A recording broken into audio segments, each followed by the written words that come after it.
नमस्ते दोस्तों। क्या कभी रात की खामोशी में आपने भी ये सवाल खुद से पूछा है कि मैं कौन हूँ, यहाँ क्यों आया हूँ और ये दुनिया आखिर है क्या चीज़?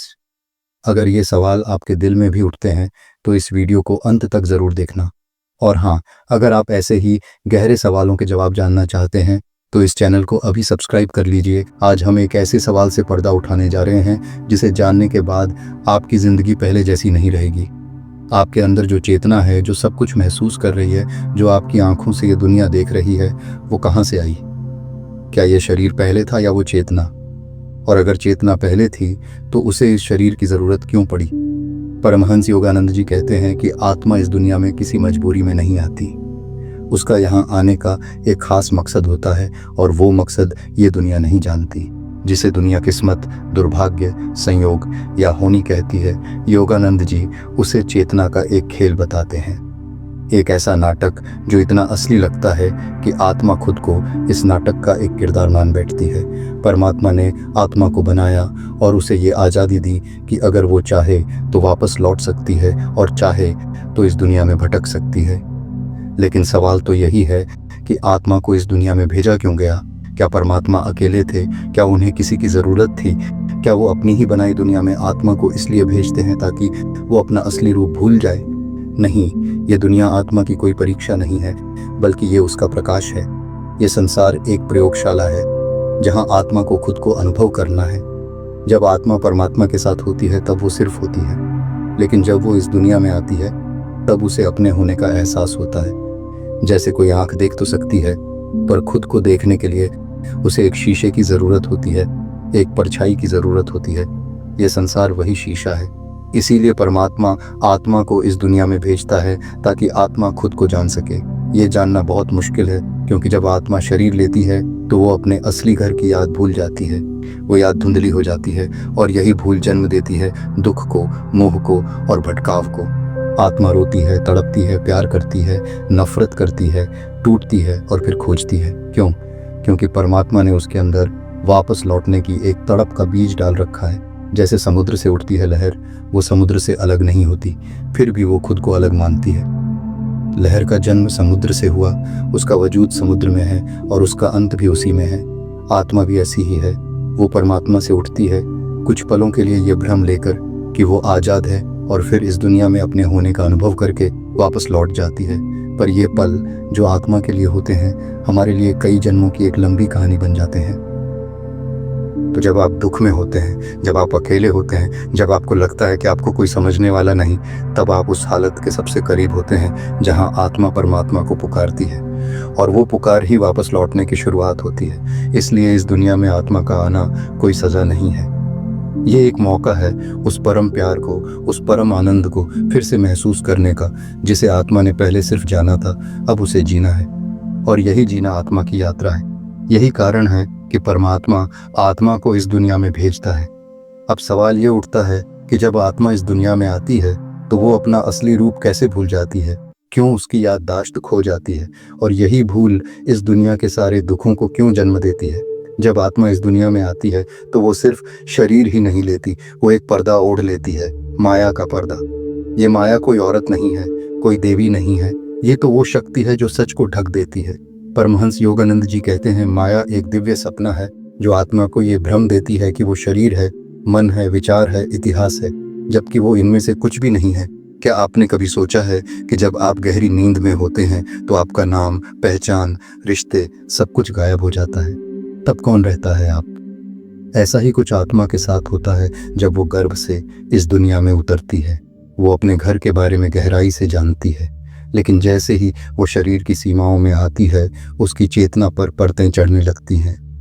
जैसे बादल सूरज को ढक लेते हैं, वैसे ही इच्छा, डर, लालच, मोह, इन बारीक परतों से आत्मा ढक जाती है। और ये ढकाव इतना धीरे धीरे होता है कि आत्मा खुद को ही भूल जाती है। ये भूल कोई सज़ा नहीं है, ये उस यात्रा का हिस्सा है जिसमें आत्मा खुद को फिर से जानना चाहती है। क्योंकि अगर उसे सब कुछ पहले से याद रहे तो न अनुभव होगा, न खोज। और अगर खोज नहीं होगी तो वो जिज्ञासा नहीं जागेगी जो आखिरकार परम सत्य तक पहुंचाती है। योगानंद जी कहते हैं कि आत्मा को इस दुनिया में इसलिए भेजा जाता है क्योंकि परमात्मा खुद को अलग अलग रूपों में अनुभव करना चाहता है। हर आत्मा परमात्मा की ही एक झलक है। हर आत्मा प्यार, करुणा, मोह, द्वेष और आखिरकार मुक्ति का एक प्रयोग है। आप सोचिए, अगर कोई परमात्मा है जो सब कुछ जानता है, जिसके पास सारी शक्ति है, तो उसे क्यों किसी चीज़ का अनुभव करने की ज़रूरत है? क्यों वो आत्मा को दुख और दर्द भरी इस दुनिया में भेजता है? क्योंकि अनुभव और ज्ञान में फ़र्क होता है। ज्ञान तो इकट्ठा किया जा सकता है, पर अनुभव तो अंदर से गुजरता है। परमात्मा के लिए ज्ञान कोई मुश्किल बात नहीं है, वो तो सब जानता है, पर वो चाहता है कि वो खुद को महसूस करे। इसलिए वो आत्मा को अपने ही बनाए रंगमंच पर भेजता है, जहाँ आत्मा एक किरदार बन जाती है। ये किरदार जब रोता है तो परमात्मा को उसका रोना भी अपना लगता है। जब वो प्यार करता है तो परमात्मा उसमें भी खुद को महसूस करता है। ये एक लीला है, और ये लीला इसलिए है ताकि आत्मा जब लौटे तो एक अनुभव के साथ लौटे, एक पहचान के साथ कि मैं वही हूँ जिसे मैं खोजता रहा, जिससे दूर गया और अब फिर से उसी में मिल गया। आप पूछ सकते हैं, क्या ये दुनिया सिर्फ एक धोखा है? नहीं, ये धोखा नहीं है। ये एक ऐसा धोखा है जिसमें सच्चाई की रोशनी है। जैसे सपने और जागने के बीच की वो हालत जिसमें सपना भी होता है और होश भी। इस दुनिया को ही सब कुछ मान लेना धोखा है, लेकिन इस दुनिया को अनुभव की सीढ़ी मानना ही असली जागना है। योगानंद जी बार बार कहते थे, जब तुम समझते हो कि ये संसार तुम्हारा नहीं है, तभी तुम उसमें जीने लगते हो। यानी जब तुम जान जाते हो कि आत्मा इस शरीर की मालिक नहीं है, ये दुनिया उसकी मंजिल नहीं है, तभी तुम सही मायने में इस जीवन का आनंद ले सकते हो। क्योंकि आत्मा को इस दुनिया में आनंद के लिए भेजा गया है, पर उस आनंद तक पहुंचने का रास्ता है अनुभव, भटकना और आखिरकार ज्ञान। इसलिए जब आत्मा इस दुनिया में आती है तो उसकी याददाश्त धुंधली कर दी जाती है। जैसे एक एक्टर स्टेज पर आता है तो वो अपनी असली ज़िंदगी भूल जाता है और अपने किरदार में उतर जाता है। अब सोचिए, अगर वो एक्टर बार बार अपनी असली ज़िंदगी को याद करने लगे तो क्या वो एक्टिंग कर पाएगा? नहीं, उसे एक्टिंग में उतरने के लिए अपने असली रूप को कुछ समय के लिए भूलना ही पड़ता है। ठीक वैसा ही आत्मा के साथ होता है, लेकिन फ़र्क ये है कि इस एक्टिंग में बार बार जन्म लेना पड़ता है, बार बार भूलना पड़ता है, और हर बार वही मोह, वही लालच, वही दर्द। क्यों? क्योंकि आत्मा उस अनुभव को पूरा नहीं कर पाती जिसके लिए वो आई थी। उसका मन इस दुनिया की चमक दमक में भटक जाता है। वो समझने लगती है कि धन ही सुख है, रिश्ते ही सुरक्षा हैं, सम्मान ही जिंदगी का मतलब है। और यही भ्रम जन्म देता है एक चक्र को, जन्म और मृत्यु के चक्र को। योगानंद जी कहते हैं कि आत्मा की सबसे बड़ी त्रासदी यही है कि वो ये मान लेती है कि वो शरीर है, जबकि शरीर तो एक कपड़ा है जो हर जन्म में बदलता है। लेकिन आत्मा भूल जाती है, और यही भूल उसे बांध देती है कर्मों के जाल में। हर बार वो कुछ ऐसा कर बैठती है जिससे उसे फिर जन्म लेना पड़ता है, फिर सीखना पड़ता है, फिर जागना पड़ता है। ये भूल दुखद तो लगती है, पर यही दुख वो बीज है जो आत्मा में जागने की चाह पैदा करता है। कोई भी यूं ही ध्यान की ओर नहीं जाता, प्रार्थना की ओर नहीं झुकता। जब तक वो इस दुनिया से थक नहीं जाता, तब तक उसे परमात्मा की याद नहीं आती। ये थकान या टूटन इसी भूल का नतीजा है। और फिर जब आत्मा पूछती है, मैं कौन हूँ, मैं यहाँ क्यों हूँ, तो यही सवाल उसे अंदर ले जाते हैं। पर यह अंदर की यात्रा आसान नहीं है, क्योंकि भूल ने सिर्फ याददाश्त ही नहीं छीनी, उसने खुद पर भरोसा भी मिटा दिया है। आपको लगता है कि आप कुछ नहीं कर सकते, आपको ज्ञान नहीं है, आप योगी नहीं बन सकते, आप ध्यान नहीं कर सकते। लेकिन ये सारा शक, ये सारा डर आपका नहीं है, ये भूल का तोहफा है। और इस भूल को तोड़ने के लिए ही सद्गुरु आते हैं, ध्यान आता है, प्रेम आता है, और अंदर की वो पुकार जागती है जो पूछती है, क्या मैं यही हूँ? जब ये सवाल अंदर गूंजता है तो समझिए आत्मा जागने लगी है। वो चिंगारी जो बुझ चुकी थी अब फिर से चमक रही है। अब आत्मा का रास्ता मुक्ति की ओर मुड़ रहा है, और जैसे जैसे वो अंदर उतरती है, जैसे जैसे वो अपने ऊपर चढ़ी परतों को हटाती है, वो फिर से उसी दिव्यता को पाने लगती है जिससे वो आई थी। अब अगला सवाल उठता है, ये परतें कैसे हटें? कैसे आत्मा इस भूल से बाहर निकले? कौन सा रास्ता है जो आत्मा को उसकी असली याददाश्त, उसकी दिव्यता, उसके परम लक्ष्य तक ले जाए? क्या सिर्फ ध्यान ही रास्ता है, या प्रेम भी एक राह है? क्या कर्म भी मुक्ति का जरिया बन सकता है? जब आत्मा इस दुनिया में आती है और अपने को भूल जाती है तो वो एक नींद में चली जाती है, एक लंबी, गहरी और माया से ढकी नींद। लेकिन ये नींद हमेशा के लिए नहीं है। हर आत्मा के अंदर एक अलार्म छिपा होता है जो कभी ना कभी बजता है, कभी दुख से, कभी प्यार में टूटने से, कभी मौत के डर से, कभी किसी अनजानी तड़प से।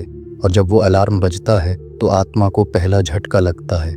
मैं कौन हूँ, यहीं से शुरू होती है जागने की यात्रा। पर ये कोई आसान यात्रा नहीं होती, ये अंदर की चढ़ाई है जहाँ न कोई रास्ता दिखता है, न कोई नक्शा होता है। तब आत्मा को ज़रूरत होती है एक दीपक की, एक सहारे की, एक राह दिखाने वाले की। यही वो जगह है जहाँ साधन प्रकट होते हैं। परमहंस योगानंद जी कहते हैं, ईश्वर तक पहुँचने का सबसे शुद्ध साधन है ध्यान। ध्यान क्या है? ध्यान वो अंदरूनी पुल है जो आत्मा को उसके बाहरी वजूद से फिर से उसके असली केंद्र तक ले जाता है। जब आप ध्यान में बैठते हैं तो आप शरीर नहीं होते, विचार नहीं होते, भावना नहीं होते। आप होते हैं साक्षी, एक शांत देखने वाला जो सांस को आते जाते देख रहा है, मन को भटकते हुए और आखिरकार सभी आवाज़ों के पीछे की खामोशी को। वही खामोशी आत्मा है। योगानंद जी ने क्रिया योग को चुना, एक वैज्ञानिक और दिव्य तरीका जिसमें सांस को माध्यम बनाकर चेतना को अंदर की ऊंचाइयों तक ले जाया जाता है। लेकिन ध्यान ही एकमात्र रास्ता नहीं है। जो प्रेम से भर जाते हैं उनके लिए भक्ति ही ध्यान बन जाती है। राधा को देखो, मीराबाई को देखो, उन्होंने कोई ध्यान नहीं किया, कोई मंत्र नहीं जपा, बस कृष्ण को पुकारा, इतने प्यार से पुकारा कि आत्मा के सारे पर्दे जल उठे। प्रेम वो आग है जो माया की परतों को जला देती है। कभी कभी कर्म ही रास्ता बनता है। एक माँ अपने बच्चों की सेवा में इतनी खो जाती है कि वो अहंकार को पीछे छोड़ देती है। एक साधक मंदिर की सफाई में इतना लीन हो जाता है कि वो मैं को भूल जाता है। जहाँ मैं मिटता है वहीं आत्मा जागती है। यही कारण है कि योगानंद जी ने कर्म योग, भक्ति योग और ज्ञान योग को संतुलित रूप से अपनाया। उनके अनुसार जब ध्यान से अंतर्मन जागता है, प्रेम से हृदय पिघलता है और सेवा से अहंकार टूटता है, तभी आत्मा अपनी भूल से याददाश्त की ओर जाती है। लेकिन साधना करना आसान नहीं होता। जैसे ही आत्मा ध्यान करने लगती है, मन शोर मचाता है, विचार आते हैं, ये सब बेकार है, समय बर्बाद हो रहा है, कुछ महसूस नहीं हो रहा। मन चाहता है कि आत्मा फिर से उसी पुरानी नींद में लौट जाए। इसलिए साधना में धैर्य और लगातार कोशिश करना सबसे ज़रूरी है। योगानंद जी ने कहा था, पहले दिन कुछ नहीं होता, दूसरे दिन भी नहीं, लेकिन 100वें दिन जब मन थक जाता है तो आत्मा का सूरज उगने लगता है। उस सूरज को देखकर आत्मा फिर से पहचानने लगती है, मैं वो नहीं जो दिखाई देता है, मैं वो नहीं जो सोचता है, मैं वो खामोशी हूँ जो इन सब के बीच भी टिकी हुई है। धीरे धीरे साधना आत्मा को सच्चाई की ओर खींचने लगती है, जहाँ वो जानती है, मैं शरीर में रहती हूँ पर शरीर नहीं हूँ, मैं मन का इस्तेमाल करती हूँ पर मन नहीं हूँ, मैं भावनाओं को देखती हूँ पर भावनाएं नहीं हूँ, मैं आत्मा हूँ, शुद्ध चेतना, परम सत्ता का हिस्सा। और यही पहली याददाश्त होती है जिस दिन आत्मा को पहली बार अपने घर की खुशबू मिलती है। लेकिन सफ़र यहीं ख़त्म नहीं होता।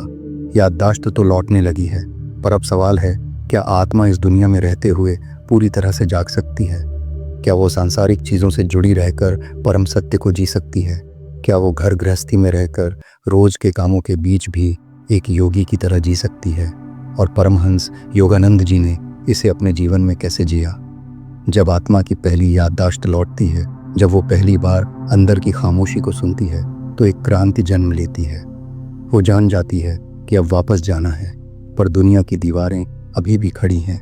कर्मों के बंधन, रिश्तों की उलझनें, जिम्मेदारियों के जाल और शरीर की सीमाएं सब सामने खड़े होते हैं। तो सवाल उठता है, क्या आत्मा इस दुनिया में रहते हुए पूरी तरह से आज़ाद हो सकती है? योगानंद जी कहते हैं, आत्मा को दुनिया से भागने की ज़रूरत नहीं है, बल्कि उस चेतना को जगाने की ज़रूरत है जिससे वो दुनिया को भी ईश्वर के रूप में देखे। यही है घर गृहस्थी में योग। योग वो हालत नहीं है जहाँ तुम जंगल चले जाओ, बल्कि वो दशा है जहाँ तुम बाजार में रहकर भी अंदर शांत और समाधि में हो। परमहंस योगानंद जी ने कभी संन्यास को त्याग के रूप में नहीं देखा। उन्होंने कहा, त्याग अंदर होता है, कपड़ों में नहीं। उन्होंने पश्चिम की दुनिया में, जहाँ भोग, लालच और अज्ञान का बोलबाला था, वहीं रहकर ध्यान का दीपक जलाया। उन्होंने न्यूयॉर्क की सड़कों पर चलते हुए भी अंदर ध्यान की आग जलाए रखी। क्यों? क्योंकि जब आत्मा जागती है तो वो जगह की मोहताज नहीं रहती। वो हर हालत में ईश्वर को देखना शुरू कर देती है। ध्यान अब कोई साधना नहीं रह जाती, वो सांस बन जाता है। प्रेम अब कोई भावना नहीं, वो देखने का नज़रिया बन जाता है। और कर्म अब कोई बंधन नहीं, वो सेवा बन जाता है। योगानंद जी के अनुसार तुम किसी भी काम को अगर पूरी होश में करो तो वही कर्म ध्यान बन जाता है। जब तुम खाना बना रहे हो, अगर तुम पूरी तरह से मौजूद हो तो वो क्रिया एक तपस्या है। जब तुम किसी की सेवा कर रहे हो, अगर तुमने उसमें मैं को मिटा दिया है तो वो सेवा ही मुक्ति है। आत्मा की ये यात्रा अब अंदर से बाहर की ओर बहने लगती है। अब आत्मा छिपती नहीं, वो दुनिया में उतरती है। वो काम करती है, प्यार करती है, लेकिन अंदर से अछूती रहती है। इसी को गीता में कहा गया है, कर्म करो, फल की चिंता मत करो। पर यह वाक्य साधारण नहीं है। फल की चिंता छोड़ना मतलब अपने पूरे अहंकार को छोड़ना, क्योंकि अहंकार ही है जो कहता है मैंने किया है, मुझे चाहिए। लेकिन आत्मा कहती है ईश्वर ने किया है, मुझे कुछ नहीं चाहिए। इसलिए योगानंद जी ने ध्यान के साथ साथ भक्ति और सेवा को भी साधना का हिस्सा बनाया। उनके आश्रमों में सभी को ध्यान के बाद रसोई में भेजा जाता था, किसी को बर्तन साफ करने के लिए, किसी को बागवानी के लिए। क्यों? क्योंकि ध्यान में बैठकर जो खामोशी मिली वो सेवा में उतरनी चाहिए। वही खामोशी अगर कर्म में नहीं उतरी तो वो अहंकार बन जाएगी। योगानंद जी कहते थे, सच्चा योगी वही है जो भीतर ध्यान में हो और बाहर काम में। ये दुनिया बंधन नहीं, ये साधना बन जाती है। तब घर कोई रुकावट नहीं, वो आश्रम बन जाता है। पत्नी कोई मुँह नहीं, वो ईश्वर की ही एक छवि हो जाती है। बच्चे कोई बंधन नहीं, वे आत्मा को सेवा सिखाते हैं। आत्मा अब दुनिया को एक खेल के रूप में देखने लगती है। वो जान जाती है मैं इस दुनिया में एक्टिंग करने आया हूँ, लेकिन ये मेरा असली घर नहीं है। जैसे कोई एक्टर स्टेज पर राजा का रोल निभाता है, लेकिन अंदर जानता है कि वो राजा नहीं है, वैसे ही आत्मा शरीर, नाम, काम, रिश्ते निभाती है, लेकिन अंदर टिकी रहती है। ये टिकाव ही है जो आत्मा को दुनिया में रहकर भी परम में स्थित रखता है। ये वही हालत है जिसे योगानंद जी ने God consciousness in daily living कहा। पर यह चेतना अचानक नहीं आती। ये चेतना तपस्या मांगती है, लगातार कोशिश मांगती है, और सबसे बढ़कर पूरी तरह से समर्पण मांगती है। योगानंद जी ने कहा, जब तुम सब कुछ खो देने को तैयार हो जाते हो, तभी ईश्वर तुम्हें सब कुछ सौंप देता है। ये पूरा समर्पण ही आत्मा की आखिरी परीक्षा होती है, और यही समर्पण दुनिया को आश्रम में बदल देता है। जब आत्मा ने दुनिया को देख लिया, रिश्तों को निभा लिया, ध्यान में गहराई से उतरकर ईश्वर के स्पर्श को पा लिया, तब वो एक आखिरी दरवाजे पर पहुंचती है। तो दोस्तों, ये थी आत्मा की अनोखी यात्रा और उसकी सच्चाई की खोज। अगर इस वीडियो ने आपके मन में कोई सवाल जगाया या आपको कुछ नया सोचने पर मजबूर किया, तो इसे अपने दोस्तों और परिवार के साथ ज़रूर शेयर करें। नीचे कमेंट में बताइए कि आप इस बारे में क्या सोचते हैं, और अगर कोई ऐसा सवाल है जो आप अगले वीडियो में सुनना चाहते हैं तो वो भी लिख दीजिए। हमारे चैनल को अभी सब्सक्राइब करें। आइए मिलकर इस जीवन के रहस्यों को खोजें और अपने असली स्वरूप को जानें।